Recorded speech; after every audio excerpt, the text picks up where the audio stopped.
Assalamualaikum warahmatullahi wabarakatuh. Selamat pagi semuanya. Bagaimana kabarnya hari ini? Semoga tetap semangat dan tetap menjaga kesehatan. Untuk hari ini saya akan melanjutkan materi yang kemarin. Kalau kemarin kita sudah belajar menyimpulkan, meringkas dan memberi tanggapan. Untuk materi kali ini kita akan belajar tentang struktur teks berita dan kaidah kebahasaan teks berita.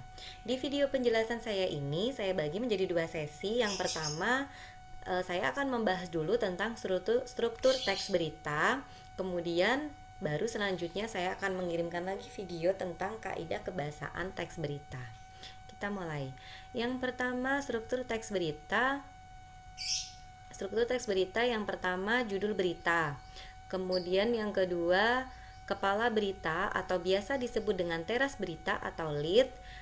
Yang ketiga, tubuh berita. Dan yang keempat, dinamakan dengan ekor berita. Kita lihat penjelasannya. Judul berita. Judul berita merupakan kata kunci yang mewakili keseluruhan berita. Dan yang namanya judul, dia letaknya selalu di bagian paling atas. Itulah kenapa di gambar struktur teks berita ini judul letaknya di paling atas. Kemudian dilanjutkan dengan kepala berita. Kepala berita dia letaknya di bawahnya judul. Otomatis kalau di bawahnya judul berarti dia terletak di paragraf yang pertama. Dan dia adalah bagian paling penting dari sebuah teks berita. Mengapa dia paling penting? Karena di dalamnya dia berisi unsur 5W1H atau yang kemarin biasa disebut dengan istilah adik Simba. Kemudian selain berisi 5W1H, di dalam kepala berita ini dia mengandung jawaban untuk pertanyaan apa, siapa, di mana, dan kapan. Kita lanjutkan tubuh berita. Tubuh berita disebut bagian penting. Kalau tadi kepala berita adalah bagian paling penting, kalau tubuh berita adalah bagian penting dari sebuah berita.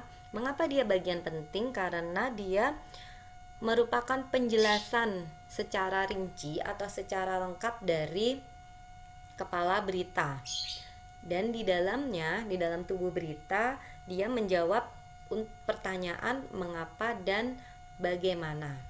Dan yang terakhir adalah ekor berita. Ekor berita adalah bagian kurang penting. Dia hanya berisi informasi-informasi tambahan.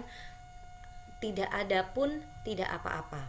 Jadi di dalam struktur teks berita itu yang wajib ada itu adalah bagian judul berita, bagian kepala berita, dan tubuh berita. Untuk ekor berita boleh ada, boleh tidak. Tapi untuk pembelajaran kalian harus mengetahui bahwa struktur lengkapnya terdiri dari judul, kepala, tubuh, dan ekor berita. Kita lanjutkan. Berikut ini adalah contoh. Ada contoh sebuah teks berita. Nah, bagian paling atas ini sudah jelas dia bagian judul berita. Saya yakin semuanya pasti sudah memahami bahwa bagian atas itu adalah judul berita. Judul berita memang dikemas sangat menarik untuk membuat pembaca tertarik untuk membacanya. Kemudian di bawah judul ada kepala berita. Mengapa dia disebut kepala berita? Pertama, dia letaknya di paragraf pertama. Dan yang kedua, karena di dalam bagian ini, di dalam paragraf ini terdapat jawaban untuk pertanyaan apa, siapa, kapan, dan di mana. Kita cek. Yang saya beri warna merah ini merupakan jawaban untuk pertanyaan apa, siapa, di mana, dan kapan. Yang pertama, puluhan pelajar SMP dan MTS ini merupakan jawaban untuk pertanyaan siapa. Kemudian di Jombang berarti jawaban untuk pertanyaan di mana. Puluhan pelajar SMP MTS di Jombang ikuti lomba galang prestasi, ini berarti jawaban untuk pertanyaan apa. Kemudian ada Minggu 29 Desember 2019, berarti ini jawaban untuk pertanyaan kapan.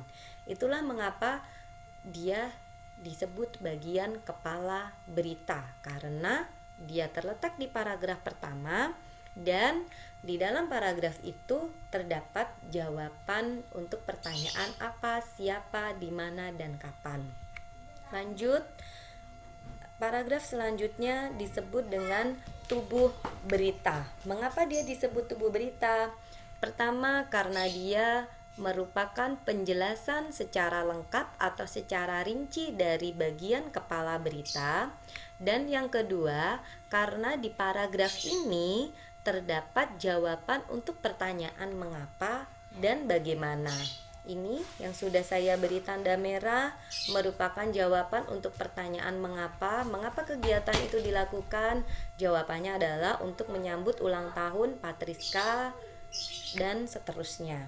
Kemudian yang di bawah ini yang saya beri warna merah ini adalah jawaban untuk pertanyaan bagaimana. Lanjut, yang terakhir adalah ekor berita.